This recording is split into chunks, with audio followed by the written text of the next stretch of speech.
Մարտի 16-ին Կիրակի Ադրբեջանի պաշտպանության նախարարությունը օրվա մեջ մի քանի անգամ կեղծ հաղորդագրություններ է տարածել, թե իբր տարբեր ժամերի Հայաստանի Հանրապետության զինված ուժերի ստորաբաժանումները կրակ են բացել սահմանագոտու հարավ-արևելյան հատվածում տեղակայված ադրբեջանական դիրքերի ուղղությամբ։ Հայաստանի Հանրապետության պաշտպանության նախարարությունը նույնքան հերքեց, նշելով, որ տեղեկությունները չեն համապատասխանում իրականությանը։ Ոչ մի շարժ ու անգամ մի կրակոց չի հնչել սահմանին, ոչ մեր կողմից, ոչ իրենց։ Ամեն ինչ սովորականի պես հանգիստ է եղել։ Չգիտեմ ինչ նպատակով են այդ հաղորդագրությունները հրապարակել։ Ես ամբողջ գիշեր աչք չեմ փակել, սպասել եմ, որ գուցե գիշերն ինչ-որ բան լինի, բայց ամեն ինչ հանգիստ է եղել։ Իրենց ասելով մոտ 35 րոպե կրակ է եղել։ Եթե անգամ մի թեթև կրակոց լինի սահմանին, մենք գյուղում կլսենք։ Մեդիահաբին ասաց Սյունիքի մարզի Խնածախի վարչական ղեկավար Սեյրան Միրզոյանը։ Մենք կապ հաստատեցինք նաև Վայոց ձորի մարզի Ջերմուկ քաղաքի բնակչի հետ։ Հիշեցնենք, որ 2022 թվականի երկօրյա մարտերից հետո ադրբեջանական զորքը մոտեցել է քաղաքին եւ արդեն երրորդ տարին է դիրքավորվել է Հայաստանի Հանրապետության սուվերեն տարածքում։ Այստեղ նոր դիրքեր ու հենակետեր են կառուցել, իրականացրել ամրաշինական աշխատանքներ։ Ոչ միայն Ջերմուկն է վերահսկվում, այլև մենք ենք տեսնում իրենց շարժը, անցուդարձը։ Անցած օրերին բավականին հանգիստ է եղել, որևէ կրակոց չենք լսել, լարվածություն չկա, մեդիահաբին ասաց Տիգրան Կարապետյանը։ Նրա խոսքով ադրբեջանական ապատեղեկատվությունը մեկ նպատակ ունի ընդամենը։ Արդեն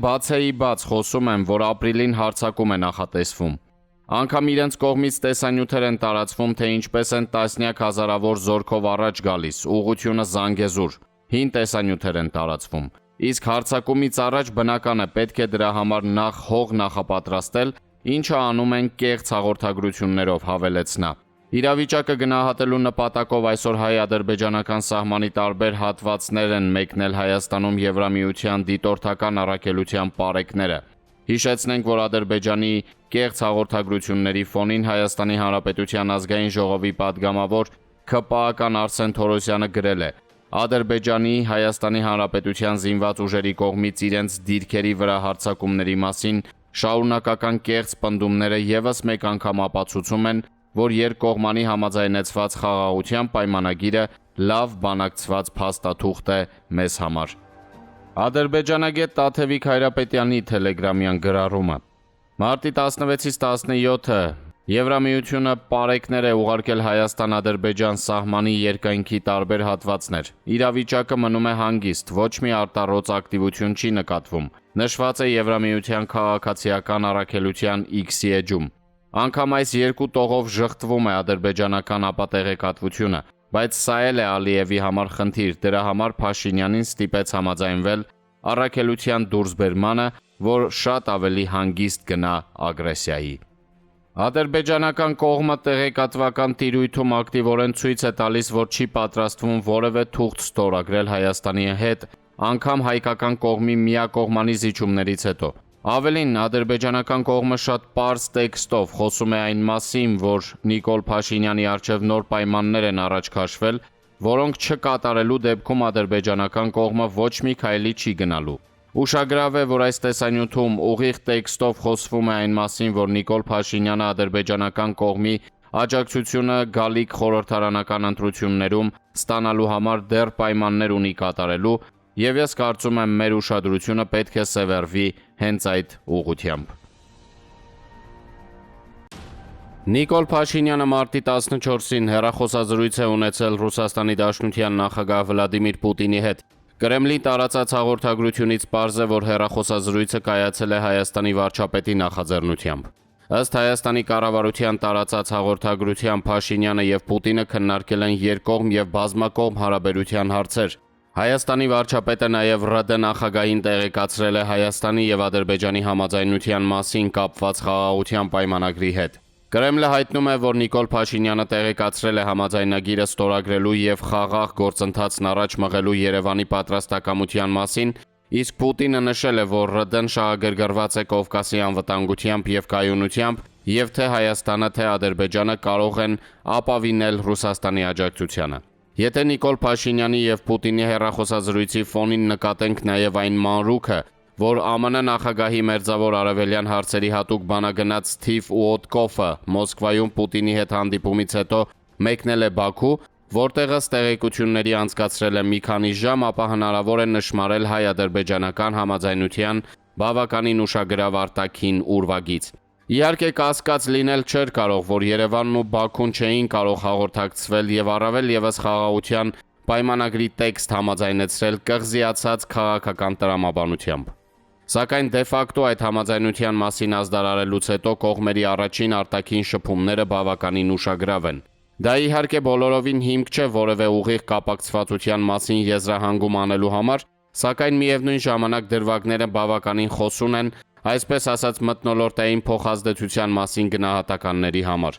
Դա նշանակում է, որ ամերիկա-ռուսական երկխոսության օրակարգը հասել է Կովկասին, թերևս ոչ։ Ավելին այն գուցե դեռ բավականին հեռու է Կովկասից։ Եվ ավելին ըստ ամենայնի թե Մոսկվան, թե Վաշինգտոնն ավելի շուտ ունեն ցանկություն, որ Կովկասում տեղի չունենան այնպիսի զարգացումներ, որոնք նրանց կստիպեն անել այսպես ասած օրակարգից շեղում եւ արտահերթ անդրադարձ։ Քաղաքական եւ հանրային բազմաթիվ գործիչներ պահանջում են հրապարակել հայ-ադրբեջանական հարաբերությունների կարգավորման փաստաթղթի համաձայնեցված տեքստը։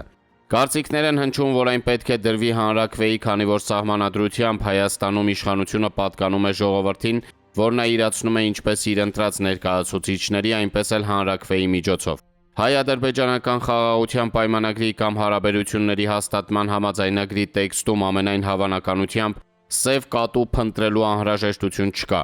Միջազգային կամ միջպետական այդ կարգի ցանկացած փաստաթուղթ ֆորմալ առումով կողմերի համար սահմանում է համարժեք պարտավորությունների, նրանց վերապահում նույնական իրավունքներ։ Հայաստանի հետ հարաբերությունների կարգավորման 5 սկզբունքները Բաքուն հրապարակայնացրել է ուղիղ 3 տարի առաջ, 2022 թվականի մարտի 14-ին։ Ըստ այդմ կողմերը փոխադարձաբար ճանաչում են միմյանց ինքնիշխանությունը, տարածքային ամբողջականությունը, միջազգային սահմանների անխախտելիությունը եւ քաղաքական անկախությունը, ինչպես նաեւ հաստատում, որ իրարից տարածքային պահանջներ չունեն եւ իրավական պարտավորություն են ստանձնում ապագայում մեկը մյուսին նման պահանջ չներկայացնել։ Բաքվի ներկայացրած հաջորդ սկզբունքը վերաբերում է մեկը մյուսի անվտանգությանը սպառնալիքից, քաղաքական անկախության եւ տարածքային ամբողջականության դեմ ուժի սպառնալիքի կիրառումից եւ առհասարակ ՄԱԿ-ի կանոնադրությանը հակասող այլ հանգամանքներից փոխադարձաբար ձեռնպահ մնալուն։ Մյուս երկու սկզբունքները սահմանազատման եւ սահմանագծման, դիվանագիտական հարաբերությունների հաստատման, տրանսպորտային կոմունիկացիաների բացման եւ փոխադարձ հետաքրքրություն ներկայացնող այլ կապերի հաստատման մասին է։ Տրամաբանությունը հուշում է, որ այդ սկզբունքները բացառությամբ կոմունիկացիաների վերաբացումը հարաբերությունների կարգավորման մասին պայմանագրի կամ համաձայնագրի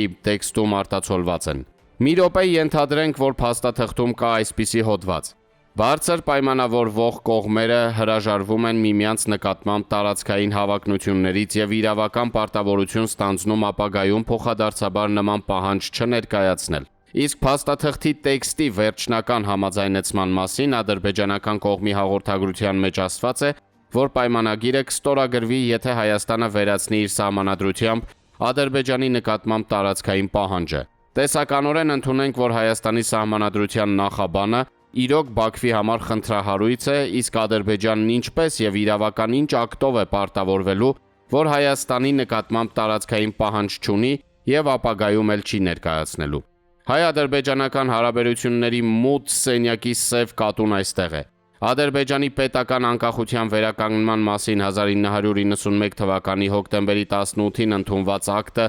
որ այդ երկրի սահմանադրության անբաժանելի մասն է, Հայաստանի նկատմամբ տարածքային պահանջները պարունակում այնքանով, որ Ադրբեջանն ընդունում է 1918-ից 20 թվականների գոյություն ունեցած դեմոկրատական հանրապետության իրավահաջորդությունը, իսկ այդ դե ֆակտո պետությունն ինքնահռչակվել է ցարական Ռուսաստանի նախկին Բաքվի եւ Ելիզավետպոլի նահանգների տարածքում։ Բաքուն ինչպես է վերացնելու հայ-ադրբեջանական հարաբերությունների կարգավորման եւ տևական խաղաղության հաստատման այս գլխավոր խոչընդոտը։ Սահմանադրական հանրաքվե է անցկացվելու։ Իրավիճակի ինտրիգն այն է, որ եթե Ադրբեջանը պայմանագրով ճանաչում է Ալմաթիի հռչակագրով միջազգային լեգիտիմություն ստացած Հայաստանի տարածքային ամբողջականությունը, այդ պահի դրությամբ գոյություն ունեցած սահմանները, ապա փաստացի ընդունում է ադրբեջանական ԽՍՀ իրավահաջորդություն։ Խոսել Հայաստանում պայմանագրի նախագիծը հանրաքվեի դնելու մասին ենթադրում է առիթ տալ, որ նույն քայլին դիմի նաև Ադրբեջանը։ Ալիևը բռնապետ է, բայց նման վճռորոշ հարցում կարող է պապից ավելի կաթոլիկ դառնալ եւ գնալ հանրաքվեի, ինքն էլ ծավալելով Հայաստանի հետ պայմանագիրը մերժելու քարոզչություն։